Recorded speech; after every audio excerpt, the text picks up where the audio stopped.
Friends, good morning అందరికీ.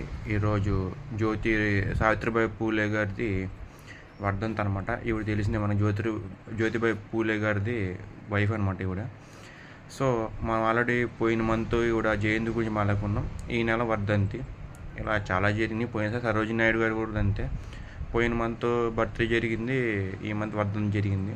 అట్లా కొంచెం కోఇన్సిడెన్స్ అవుతున్నాయి అనమాట. ఫ్రీడమ్ ఫైటర్స్ అన్ని 1 month గ్యాప్తో, కాదు ఇయర్స్ గ్యాప్. 1831లో పుడితే ఈవిడ 1831 ఫిబ్రవరిలో ఆ టైంలో పుట్టింది. ఇప్పుడు మార్చి 10 1897 చనిపోయారు అన్నమాట, 66 ఇయర్స్కి. మ్యాక్సిమం ఫ్రీడమ్ ఫైటర్స్ అందరూ చూసుకుంటే తక్కువ ఏజ్కి చనిపోయారు, కానీ ఎక్కువ ఏజ్ ఎవరు బతికినలేరు. వాళ్ళంత కష్టపడి ఫ్రీడమ్ తెస్తే మనమేమో ఈ దేశం సర్వనాశనం చేస్తున్నాం. నేను ప్రతి వీడియోలో చెప్తానే ఉన్నాను, సరిగ్గా చెప్పాల్సిన అవసరం లేదు. So thank you so much. And Savitribai Phule గారికి ఆశీర్వాదాలు. Thank you friends, good morning అందరికీ. ఈరోజు సావిత్రి